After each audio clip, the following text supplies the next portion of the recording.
una especialidad distinta a la cardiología o a la medicina interna, también cuando hagan las guardias en emergencia, se van a dar en la necesidad de realizar la lectura de un electrocardiograma. Y más aún, nosotros como médicos, nunca falta la oportunidad de que algún familiar nos consulte, ¿no? ¿Sabes qué? Tengo este problema, me he hecho este electrocardiograma, a ver qué te parece. Entonces, por cualquiera de los motivos antes mencionados, necesitamos familiarizarnos con el electrocardiograma, al menos identificar cuándo un electrocardiograma es normal o una variante de lo normal. Lo que ya nos parece patológico, sin lugar a dudas hay que referirlo pues al especialista, ¿no? Al médico internista en primera instancia y posteriormente al cardiólogo. Entonces el día de hoy se ha dividido la conferencia en tres partes. La primera versa respecto a los fundamentos del electrocardiograma, la segunda que corresponde a la realización y la última parte a la interpretación de algunos ejercicios que pueden ver en los documentos que les han alcanzado al momento de ingresar al auditorio. Listo, vamos a empezar entonces. Vamos a empezar, como les dije, con las bases y fundamentos del electrocardiograma. Voy a tratar de hacer la ponencia lo más dinámica posible, con la finalidad de no aburrirnos y que esto sea pues provechoso para todos, ¿correcto? Muy bien. En primer lugar, tenemos que tener en claro la anatomía funcional del corazón. El corazón consta de dos partes, fundamentalmente, la base, que la podemos observar aquí, y el ápex o la punta, que la podemos observar en la zona que estoy señalando con el puntero. Tan es así que en la base vamos a ubicar los focos de ocultación aórtico y pulmonar, y en el ápex los focos de ocultación tricuspidio. Es importante que nosotros tengamos en claro estos conceptos básicos para poder entender la génesis de las ondas del electrocardiograma. El corazón habitualmente está orientado. Acá estamos observando una vista posterior del corazón, pero está orientado de arriba hacia abajo, de derecha a izquierda y de adelante hacia atrás. Repito, el corazón se encuentra orientado de arriba a abajo, de derecha a izquierda y de adelante hacia atrás. Eso tenemos que tenerlo en cuenta porque existen determinadas patologías en las que el corazón va a mostrar una disposición completamente diferente y esto se va a reflejar en el electrocardiograma de superficie. ¿Bien? Con respecto al sistema de éxito-producción cardíaca, nosotros sabemos, evidentemente, que el corazón, para poder contraerse, requiere de la generación de un impulso eléctrico. Este impulso eléctrico se origina en el marcapaso natural del corazón, que como todos conocemos es el nodo sinusal o nodo sinoauricular, ¿correcto? Este nodo sinusal o nodo sinoauricular van a encontrar en alguna literatura que tiene un nombre a manera de epónimo. ¿Alguien sabe el nombre que recibe el nodo sinusal? ¿Alguno?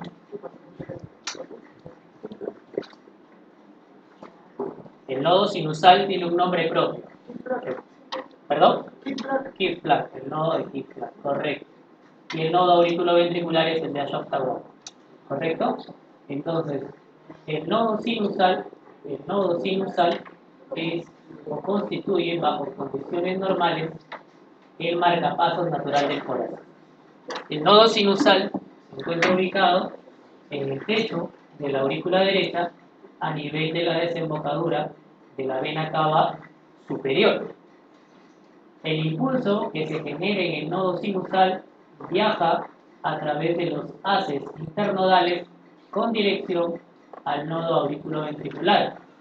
Y los haces internodales también tienen un nombre propio. ¿Alguno de ustedes los conoce? A ver.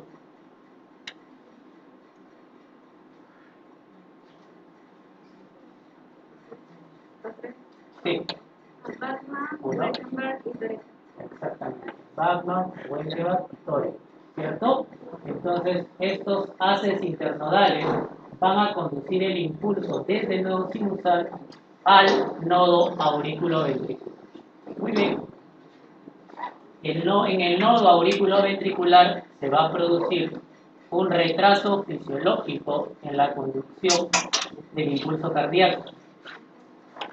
¿Por qué creen ustedes que el impulso eléctrico generado en el nodo sinusal y que viajó a través de los haces internodales debe sufrir un retraso fisiológico en el nodo auriculoventricular?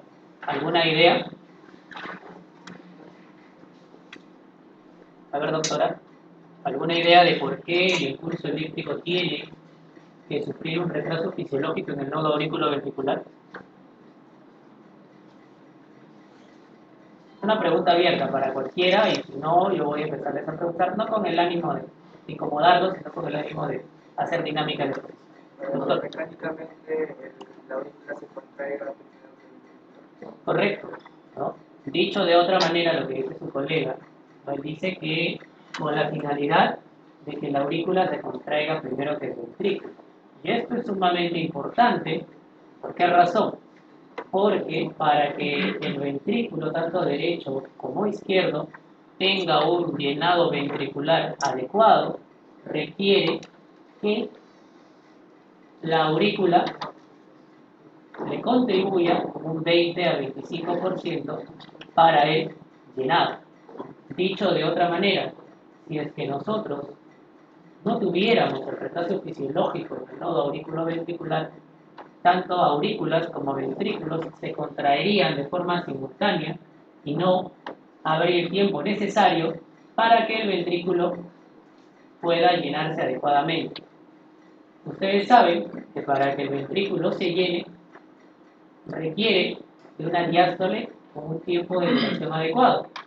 Durante la diástole, por relajación del ventrículo derecho e izquierdo, la sangre que estaba, vamos a hablar del lado izquierdo del corazón para poner un ejemplo, la sangre que estaba en la aurícula izquierda pasa al ventrículo izquierdo, ¿correcto?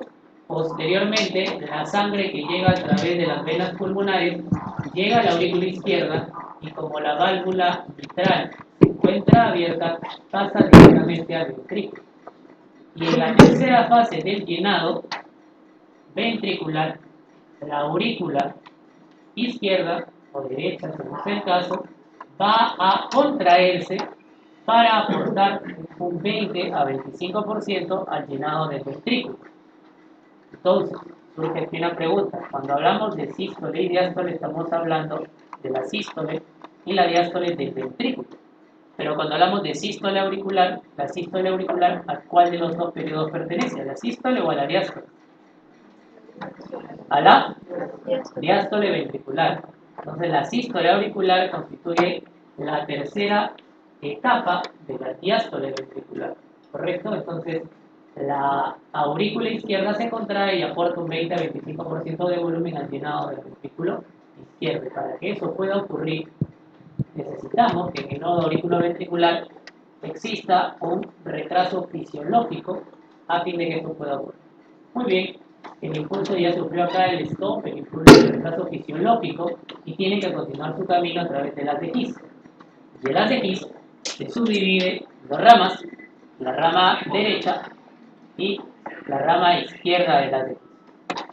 La rama derecha tiene una única división, mientras que la rama izquierda tiene dos divisiones, la división anterior y la división posterior. Es por eso que no es motivo de esta ponencia cuando hablamos de los bloqueos, por ejemplo, hay bloqueos trifasciculares. Trifasciculares, ¿por qué razón? Porque la rama izquierda se subdivide en dos ramas adicionales, mientras que la rama derecha lo hace. Las porciones terminales de las ramas del haz de His van a dar lugar a las fibras de Purkinje, que se van a encargar de conducir y llevar el impulso a través de la pared libre del ventrículo izquierdo y del ventrículo derecho. Ahora bien, una pregunta. ¿Qué parte del corazón creen ustedes que se despolariza primero? ¿El tabique o septum interventricular o la pared libre de los ventrículos? ¿Qué parte ustedes creen que se despolariza primero? A ver, doctora. El tabique. Doctor, ¿usted qué opina? ¿El tabique o la pared libre del ventrículo, de los ventrículos izquierdo y derecho? El tabique. Muy bien, exactamente. La primera parte o la primera porción de los ventrículos que se despolariza es el septum o tabique interventricular. Muy bien. Una vez que el impulso viaja a través de las ramas de las de His y a través de las fibras de Purkinje, llegan y estas fibras de Purkinje van a despolarizar las bases de los ventrículos. Ahora una pregunta que he tenido la oportunidad de revisar en algunos exámenes es: existe un reparo anatómico que ustedes observan, esta zona. ¿Ustedes saben cómo se llama esto? Ahora vamos a empezar por el final. A ver, la doctora de la cuarta columna de negro, lentes, doctora. Esta zona o este reparo anatómico, ¿usted sabe cómo se llama? Por aquí discurre la rama derecha del área. A ver, doctora, usted de rojo. ¿Alguien? ¿Perdón? Banda moderadora. La banda moderadora, correcto, es la banda moderadora. Entonces, a través de la banda moderadora discurre la rama derecha del área. Y eso es un reparo anatómico importante. Cuando nosotros hacemos ecocardiograma podemos observar la banda moderadora y sabemos que estamos en el ventrículo. Muy bien. Teniendo en claro esos conceptos, vamos a hablar sobre las cargas eléctricas que existen al interior de los cardiomiocitos. Nosotros sabemos que en condiciones de reposo, el interior de un cardiomiocito está cargado negativamente, mientras que el exterior está cargado de forma positiva. ¿Por qué razón? Por una razón bastante sencilla. A nivel de la membrana plasmática de los cardiomiocitos existe una bomba que todos conocemos, que es la bomba de sodio-potasio ATPase, que va a bombear 3 sodios hacia el extracelular y va a llevar 2 iones potasio hacia el intracelular, dando como resultado una carga negativa al interior y una carga positiva en el exterior. Así como en el extracelular existen iones sodio predominantemente y en el intracelular potasio, el calcio es un ion predominantemente extracelular.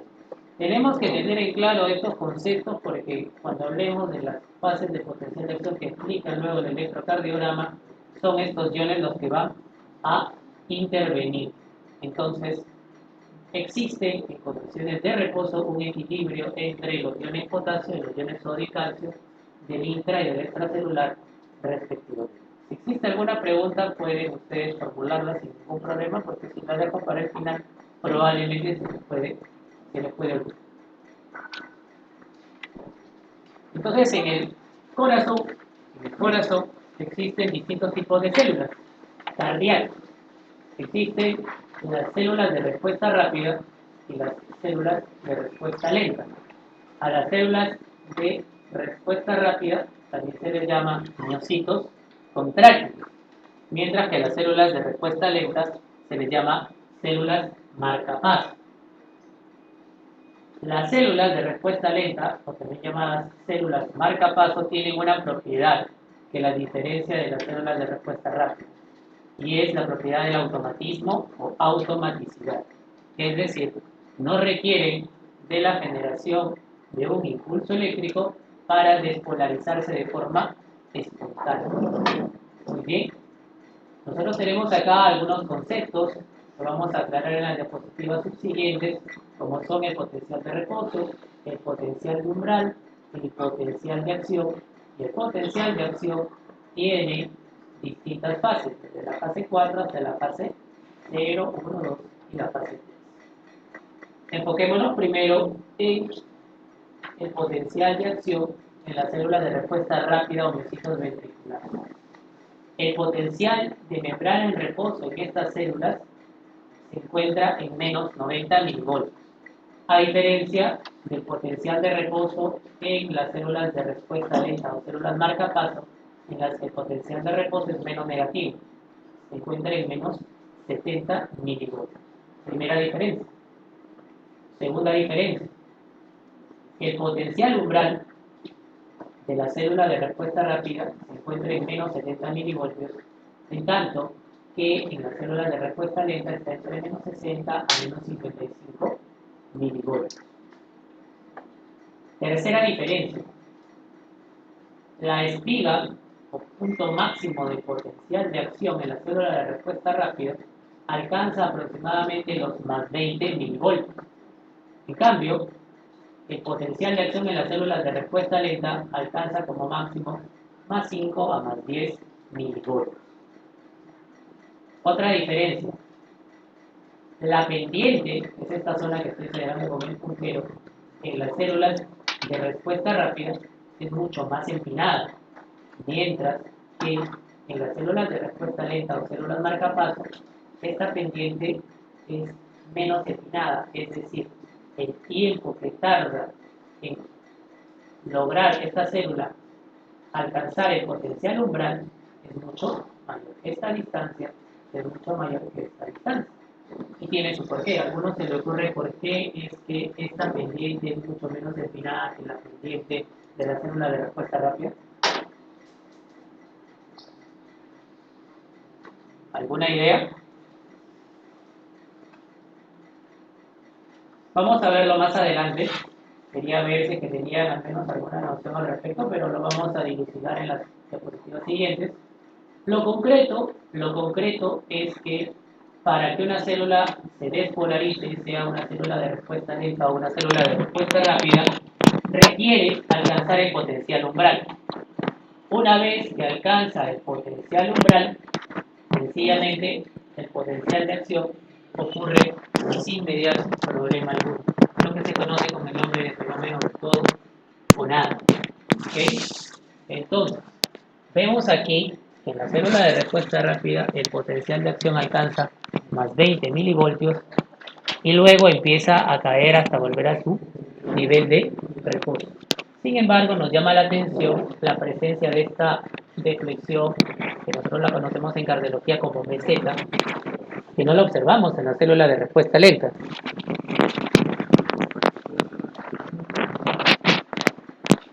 Gracias. ¿Por qué motivo? ¿Por qué razón?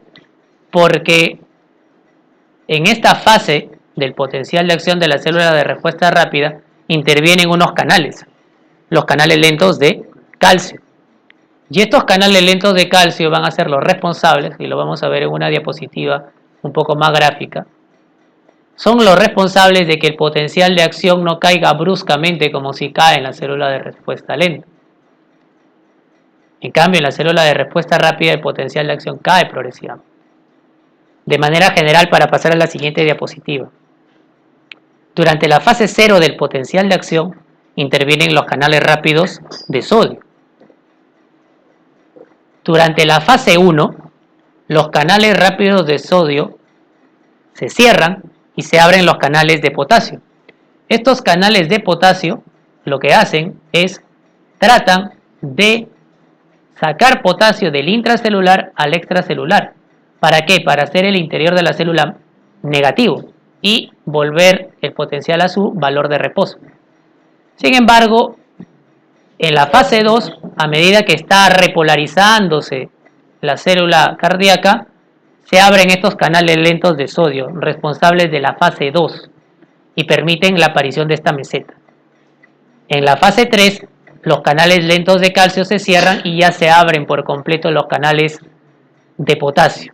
Y estos canales de potasio lo que van a hacer es permitir la salida de potasio del intracelular al extracelular, desencadenando el regreso del potencial de acción a su valor de reposo.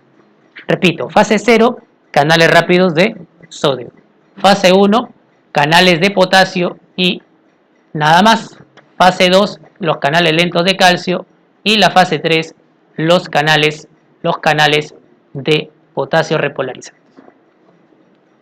Entonces, los potenciales de membrana, vamos a repasarlo rápidamente.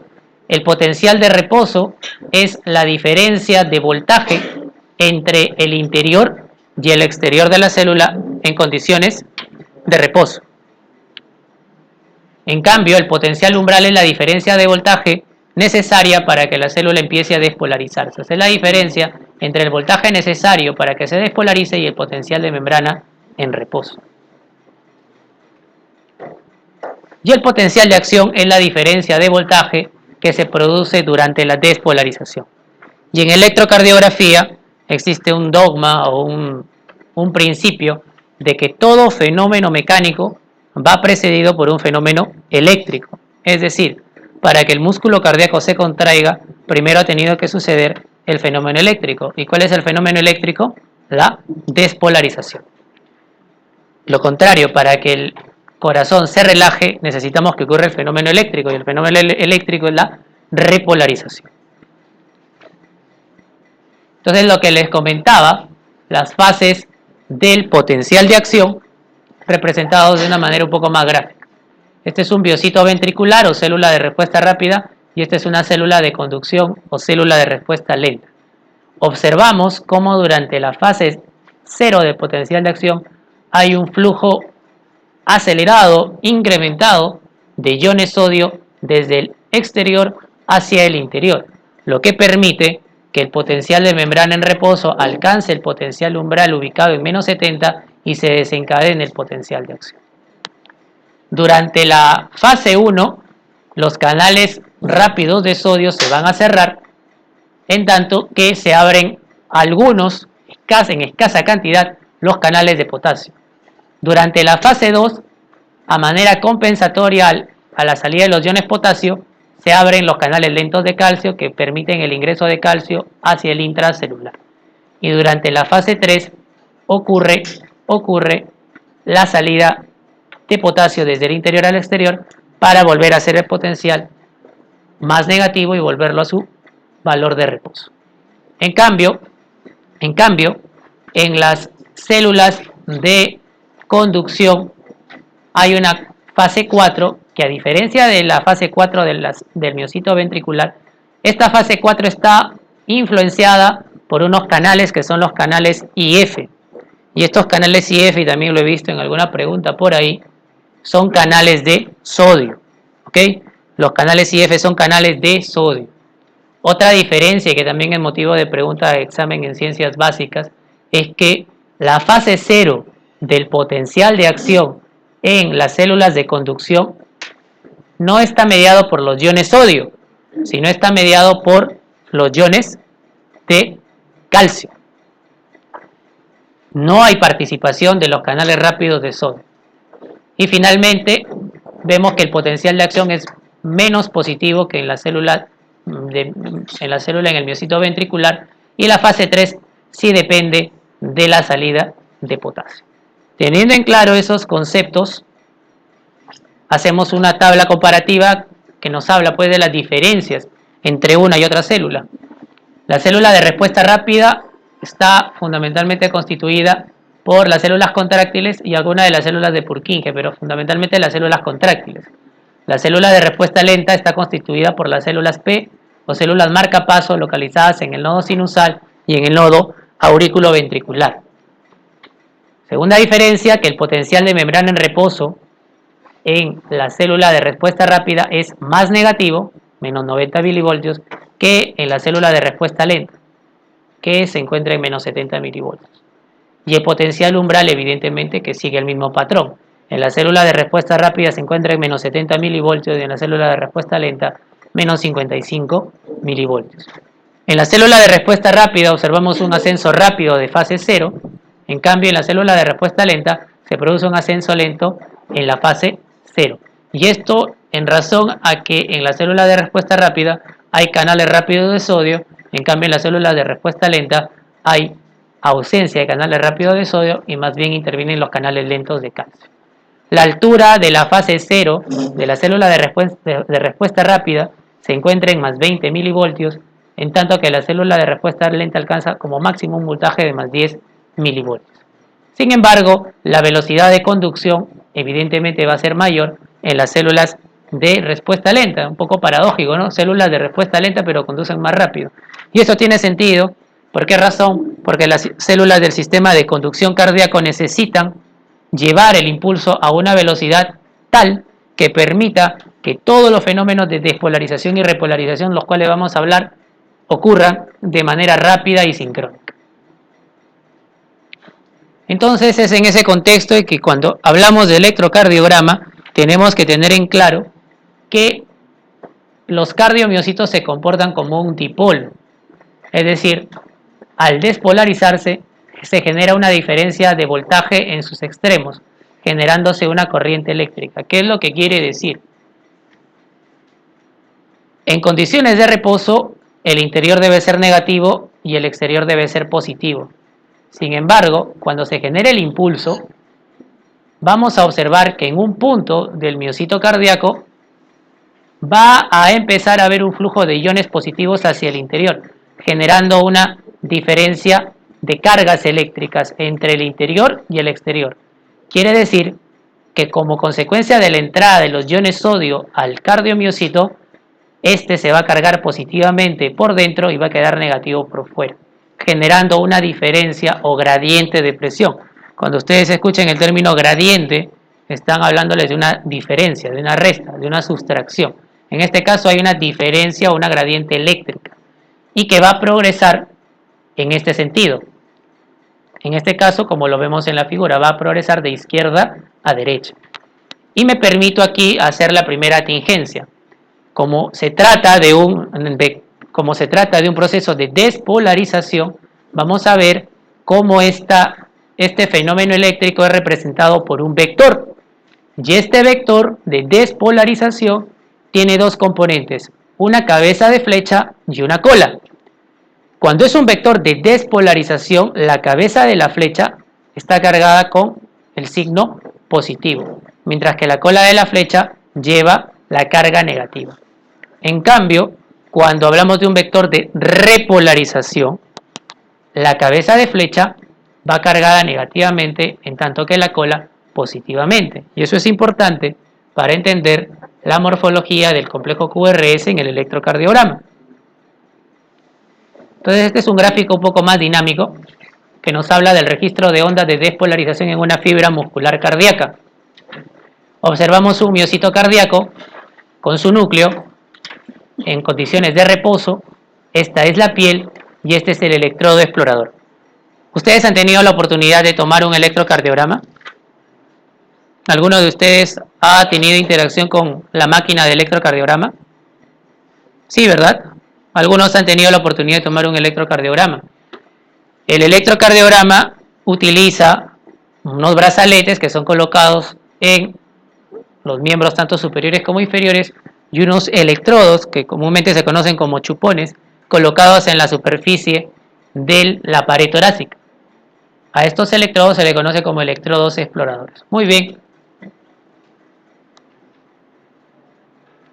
Entonces observamos cómo el sodio ingresa rápidamente durante la fase 0 del potencial de acción al interior del miocito cardíaco, generando una diferencia de cargas. A partir del ingreso del sodio en este punto inicial, se ha generado en el exterior del miocito una diferencia de cargas. Y esta diferencia de cargas va a ser representada a través de un vector. Entonces, observamos cómo apareció este vector. Como les repito, tiene una cabeza de flecha y tiene una cola que va a progresar de negativo a positivo. Como la cabeza de flecha se acerca al electrodo explorador, va a producir una deflexión positiva. Entonces el vector progresa, la deflexión sigue ascendiendo, el vector sigue acercándose y la deflexión continúa ascendiendo. Hasta que finalmente el miocito se despolarizó por completo, generando en el electrocardiograma una deflexión positivo. Posteriormente, esta deflexión va a volver a su línea basal o línea isoeléctrica. Esto hablando desde el punto de vista de física, ¿no? Porque acá todavía no estamos hablando de electrocardiografía. En cambio, en la repolarización observamos el fenómeno contrario. El interior del miocito estaba cargado positivamente, mientras que el exterior estaba cargado negativamente. Entonces, ¿qué va a suceder? Va a haber una salida de potasio durante la fase 3 del potencial de acción, lo que va a permitir que el interior se haga nuevamente negativo y el exterior positivo. Entonces, a partir del potasio, en este punto inicial, se ha generado en el exterior del miocito una diferencia de cargas que va a ser representado mediante un vector. Pero el vector resultante se aleja del electrodo explorador. Es un vector que se aleja del electrodo explorador. ¿Ok? De tal manera que la deflexión que se genera en el electrocardiograma, dado que este vector se aleja del electrodo explorador colocado en la piel, es negativo. Y nuevamente vuelve a su valor isoeléctrico. Entonces, ese concepto debemos tenerlo claro al momento de interpretar un electrocardiograma. Todo lo que se acerca al electrodo explorador va a producir una deflexión positiva. Cuando ustedes observan, por acá creo que tengo un electrocardiograma a propósito, cuando ustedes observan un electrocardiograma, van a ver que el complejo QRS en algunas derivaciones tiene una forma, en otras derivaciones tiene otra forma. Y ustedes explican por qué en una derivación el complejo QRS es predominantemente positivo y por qué en otra derivación más bien sucede todo lo contrario. Entonces, por ejemplo, acá tenemos, bueno, se los voy a pasar para que lo vean, no para que lo interpreten porque es un electrocardiograma patológico, pero van a ver cómo en algunas zonas, lo van pasando por ahí, en algunas zonas o en algunas derivaciones, el complejo QRS es predominantemente positivo, mientras que en otras es negativo, y eso tiene su explicación. ¿Por qué razón? Porque en aquellas derivaciones en las que el QRS es predominantemente positivo, el vector se acercó al electrodo, y en las que no, se alejaba. Muy bien. Entonces, ¿qué pasa? Cuando tenemos un vector de despolarización que se acerca al electrodo explorador, se genera una deflexión positiva.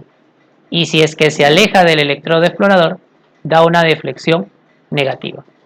Pero ¿qué pasa si es que el electrodo explorador está colocado de forma perpendicular al vector de despolarización?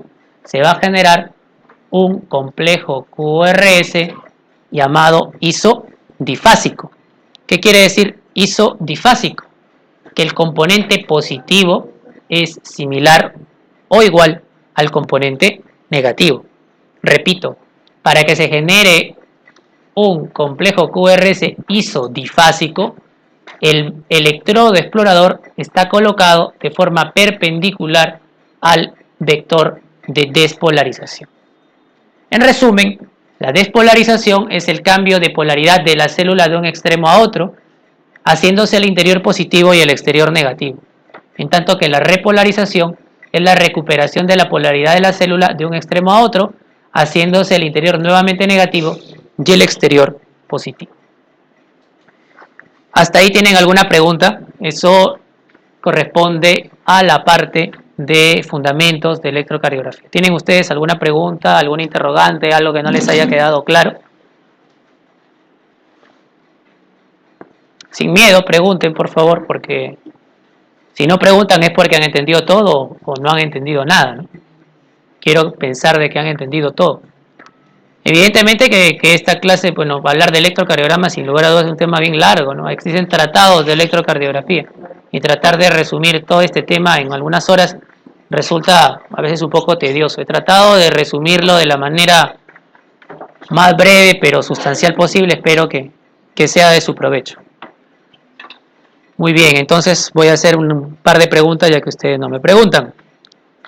A ver, doctor, solamente con respecto a lo que hemos hablado. ¿En cuál de las células sea de respuesta rápida o respuesta lenta, no intervienen los canales rápidos de sodio en la célula de respuesta lenta. Muy bien. A ver, el doctor de lentes, de blanco, doctor, ¿en cuál de las células la pendiente es menos empinada durante la fase 4?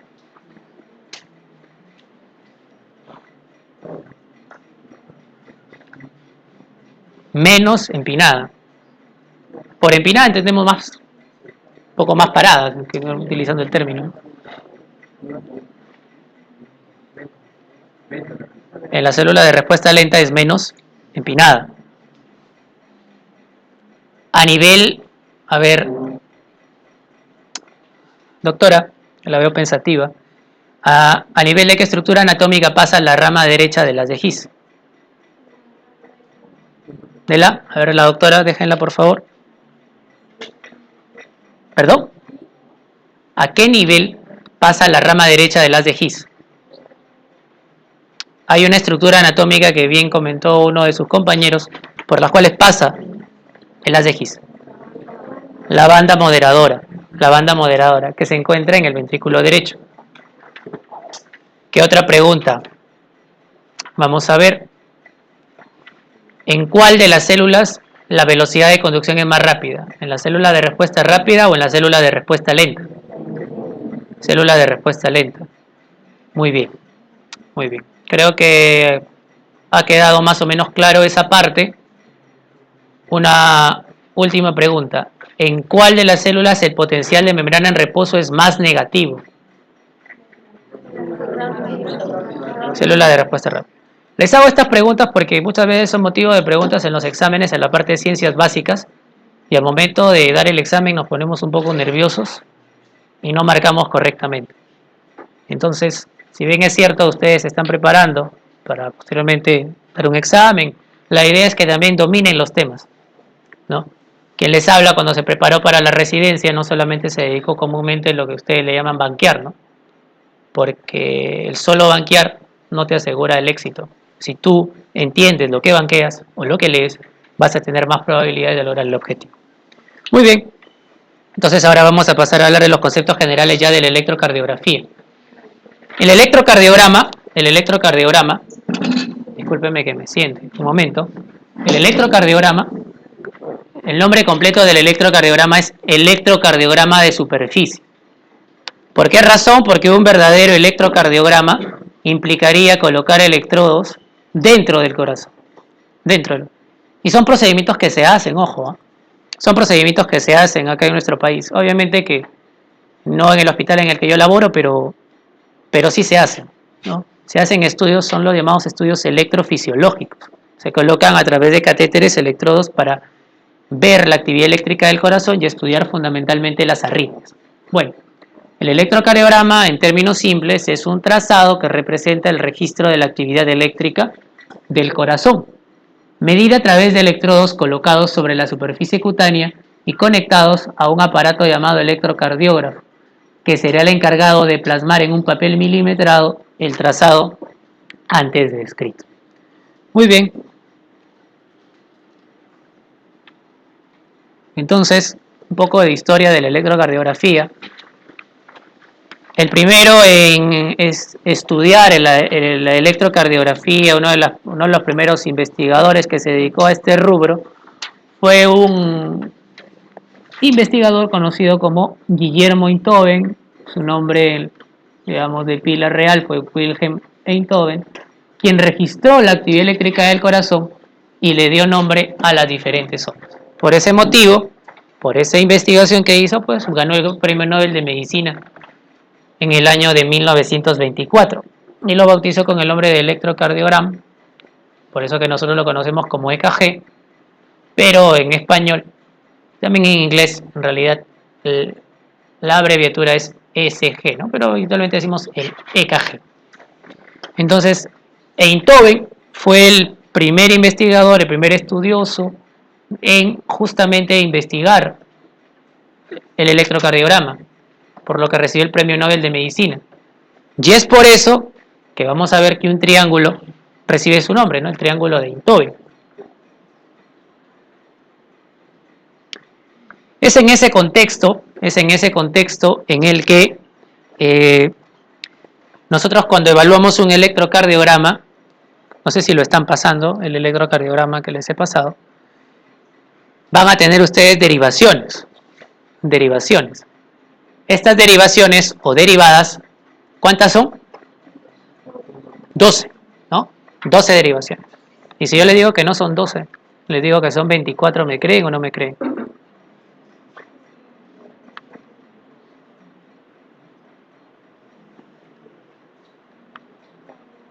¿Me creen o no me creen?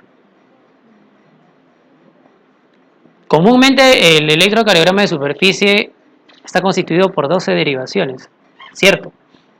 Pero pueden hacerse 12 derivaciones más, que son las derivaciones derechas, ¿no? Las famosas B2R, B3R, B4R hasta B12R. Entonces son derivaciones que se pueden tomar en circunstancias especiales. Y si lo hacemos, sobre todo cuando tenemos pacientes que tienen compromiso del lado derecho del corazón. Afortunadamente, o no sé si decir desafortunadamente, la mayoría de infartos ocurren en el corazón izquierdo. Pocos son los infartos que ocurren en el corazón derecho. Entonces, como entiendo que ustedes están preparándose para dar futuros exámenes, ustedes saben cuál es la tríada característica del infarto de ventrículo derecho. Doctora, ¿alguna idea? Aquí está la parte de atrás, doctora. ¿Alguna idea de cómo es que se presenta un paciente con infarto de ventrículo derecho?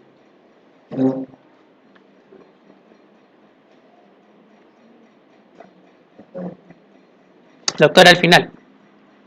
La veo que tiene ganas de compartir sus conocimientos. ¿Alguna idea?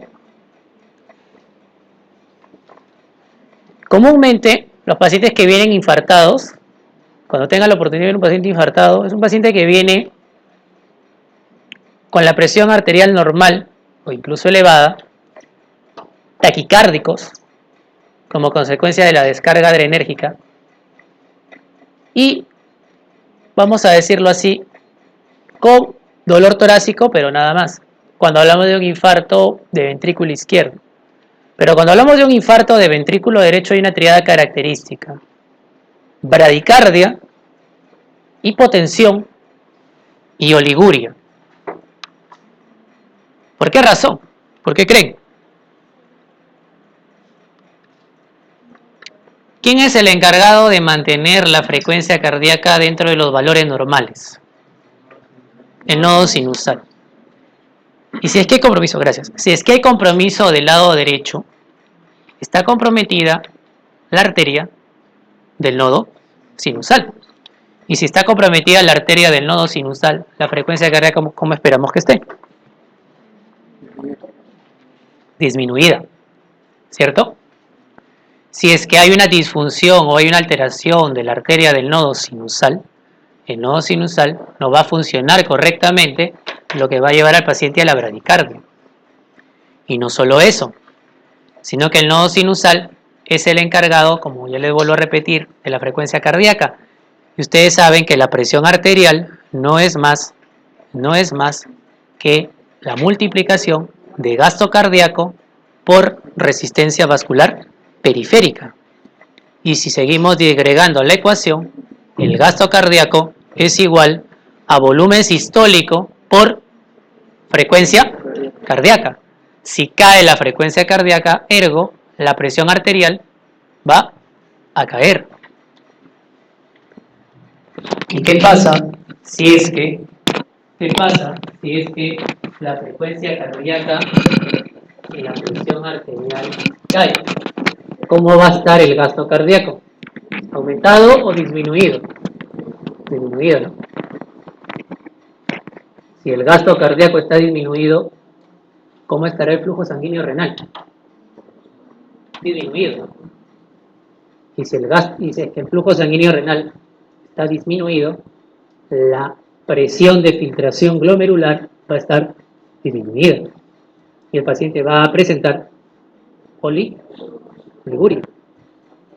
¿Cierto? ¿O no? ¿Alguna duda al respecto?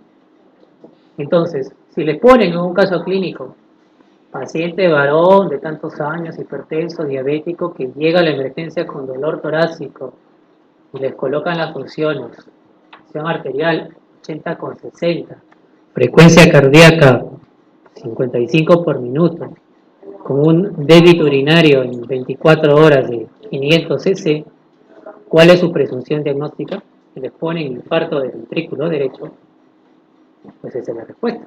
Y ya saben por qué.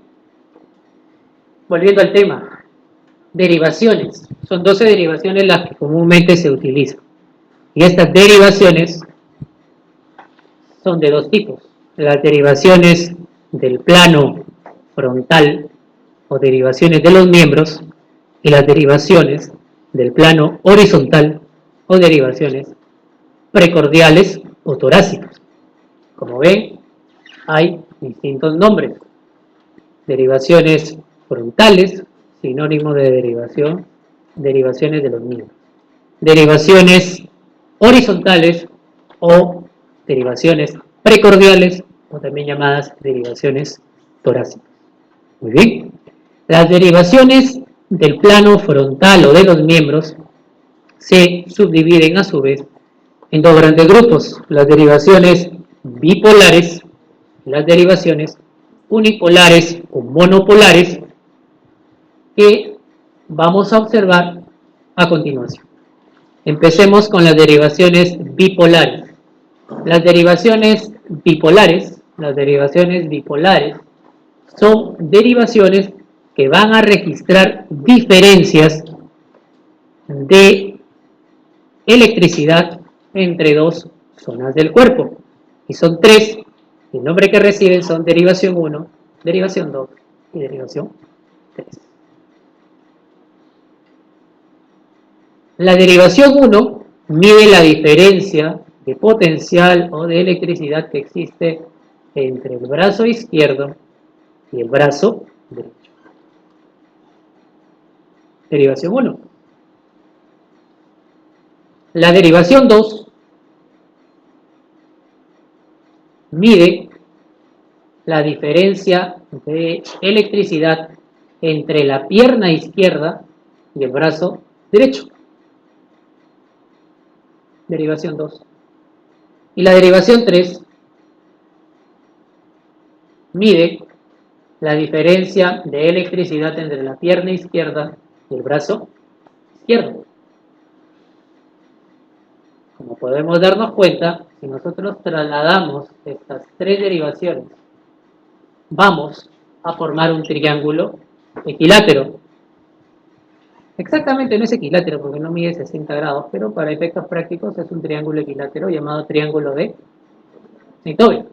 Muy bien. Ángulos de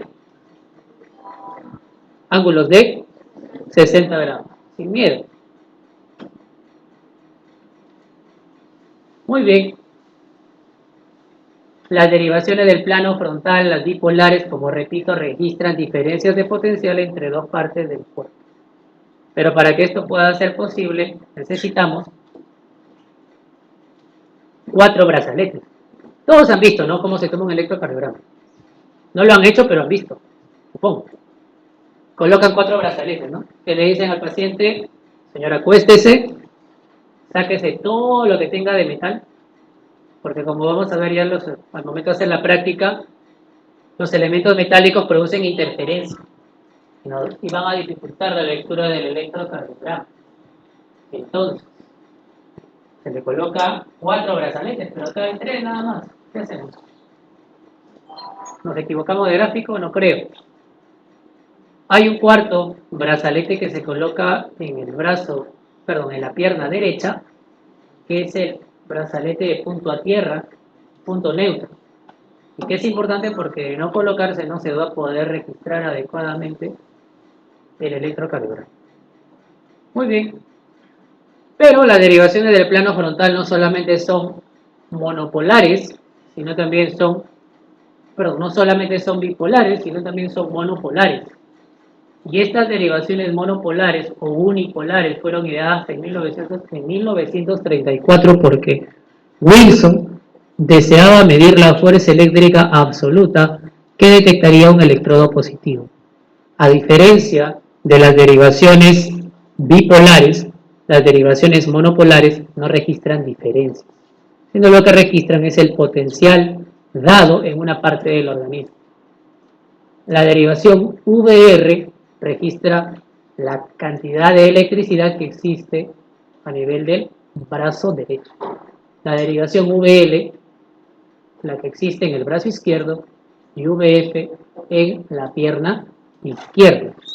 Y es fácil de acordarse porque, bueno, esta nomenclatura es nomenclatura anglosajona, ¿no? R de right, L de left y F de foot, que es el pie. Sin embargo, estas derivaciones, bueno, fueron llamadas derivaciones V, pero son derivaciones de muy bajo voltaje. Son derivaciones de muy bajo voltaje, y que si nosotros hiciéramos estas derivaciones en la práctica, no sería posible registrarlas en el electrocardiograma. Es por eso que aparece otro investigador, muy inteligente él, llamado Goldberg. Y Goldberg, fue lo que les estaba comentando, los complejos electrocardiográficos registrados con el sistema de Wilson son demasiado pequeños para ser útiles. Entonces, ¿qué sucede? Estas derivaciones fueron aumentadas, razón por la cual se le añade la letra A de augmented. Y esto fue ideado por Goldberg. Al voltaje calculado con las derivaciones de Wilson se lo multiplicó por 1.5. Entonces, estas derivaciones dejan de recibir esta denominación y se convierten en ABR, ABL y ABF, como ustedes pueden ver en el electrocardiograma que les estoy pasando. 20 para que me dice qué es ese electrocardiograma. Espero que al final de la clase me lo puedan decir, o al menos aproximar. Otra cosa que es importante, ojo, el electrocardiograma per se no es un método diagnóstico, o sea, mejor dicho, no me da un diagnóstico. Nosotros concluimos de que el trazado electrocardiográfico es normal o está alterado, pero un mismo trazado electrocardiográfico puede verse en dos pacientes que tienen dos enfermedades completamente distintas. Por eso cuando los internos van y dicen, doctor, tengo este electrocardiograma, antes de ver el electrocardiograma hay que preguntarle a quien te está consultando qué es lo que tiene, qué edad tiene, qué antecedentes, por qué vino, qué enfermedades, qué toma, qué no toma, y luego hacer la interpretación. Incluso a veces hay que ver los exámenes auxiliares, sobre todo los electrolitos, porque los electrolitos pueden alterar las ondas del electrocardiograma, y luego proceder a la lectura del electrocardiograma. Por eso que en la parte práctica ahí les coloco paciente varón de tantos años que viene por esto, paciente varón sano, paciente obeso, paciente delgado, etc. Entonces, lo que les decía, ABR, ABL y AB. Y lo observamos acá. ABR es el lado derecho, ABL es el lado izquierdo y ABF es la pierna izquierda. Y quiero, por favor, que se fijen en estos colores, porque son universales. La vez pasada, me llaman para un riesgo quirúrgico, y el residente, colega, me dice, por favor, hay un riesgo quirúrgico urgente, pero no tiene electrocardiograma. Me dijo, yo le tomo. Va a pie la máquina de electrocardiograma, y por suerte me percaté, porque me tuve que quedar en la sala, estaba en otro paciente, y vi pues que estaba colocando los brazaletes como se le ocurría. El amarillo lo colocó en la pierna derecha, el negro por acá, un desastre. Obviamente que cuando ustedes tengan la oportunidad de darse cuenta de que alguno de sus colegas se equivoca, no le van a decir. Lo único que dice fue, no te preocupes colega, te ayudo. De paso que hay que enseñar, porque a mí, yo que me dedico a la parte de cardiología, pues me aprendo otras cosas, ¿no? De otras especialidades. Entonces, tienen que aprenderse cómo se colocan los brazaletes. Entonces, en el brazo derecho, right, brazalete de color rojo, R con R. En el brazo izquierdo, el color amarillo, quieren acordar, yellow, con Y latina, más o menos por ahí va. El verde en la pierna izquierda y el negro sí es en la pierna derecha. Entonces, el triángulo de Itobe formado por las derivaciones bipolares es bisecado por las derivaciones monopolares, de tal manera que los ángulos de 60 grados son divididos en dos partes iguales, dos ángulos de 30 grados por las derivaciones monopolares o derivaciones de Goldberg. Y estas derivaciones vamos a trasladarla a un sistema conocido como el sistema exaxial de Bailey. El sistema exaxial de Bailey. El sistema exaxial de Bailey es un plano muy parecido cuando llevamos matemática a los ejes de abscisas y ordenadas, forman una cruz y al centro se encuentra el corazón. ¿Correcto?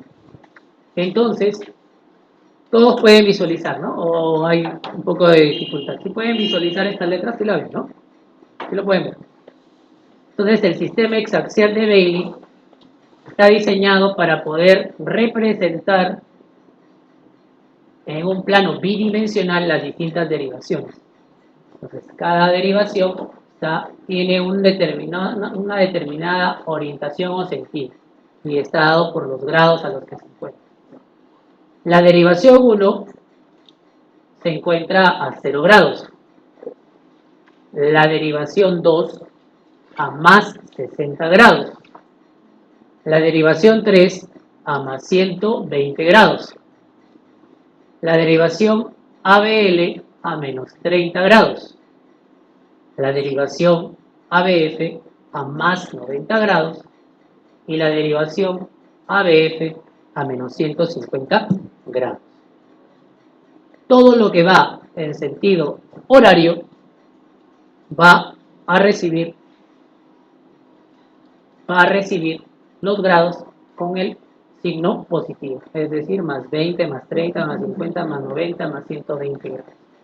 Y todo lo que va en sentido antihorario va a recibir la denominación con el signo negativo. Lamentablemente, eso tienen que saberlo de memoria. Y eso se logra en realidad con la práctica.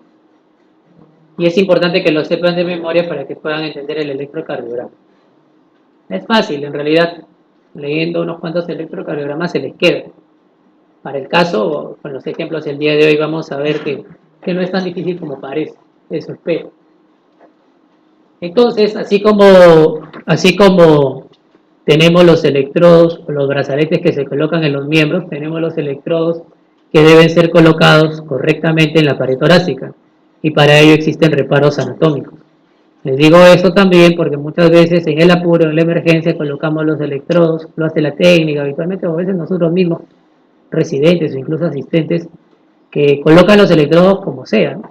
Y a veces en el trazado se ven alteraciones y no sabemos si es porque el paciente realmente tiene patología o es que los electrodos han sido mal colocados.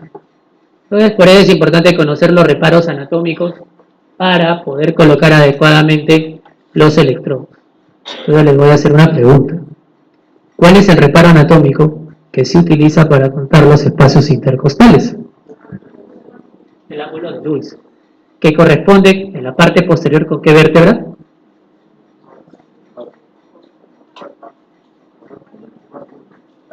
Fuerte. Sin miedo. T4, correcto, T4. Entonces, cuando vamos a realizar un electrocardiograma y vamos a colocar los electrodos, tenemos que, o lo que debe hacerse es contar los espacios intercostales partiendo del ángulo de Lewis. Identificamos el ángulo de Lewis, primero la horquilla supraesternal, el ángulo de Lewis, contamos el segundo espacio, tercer espacio, cuarto espacio, porque si colocamos los electrodos sobre una superficie ósea no vamos a obtener un trazado adecuado.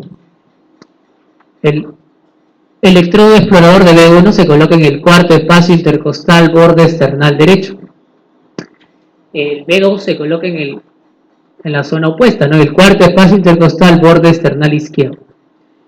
B3 no se coloca sino hasta después de haber colocado B4. Y B4 se coloca en el quinto espacio intercostal izquierdo, línea medio clavicular.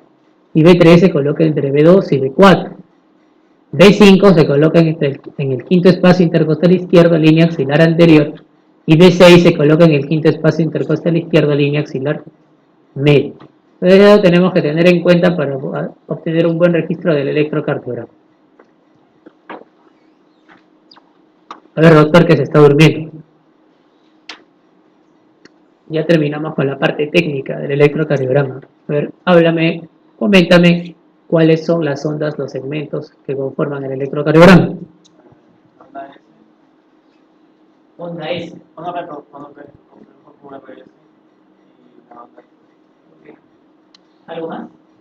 Puede haber onda U. ¿Qué más? Está PR, pues UT Sí.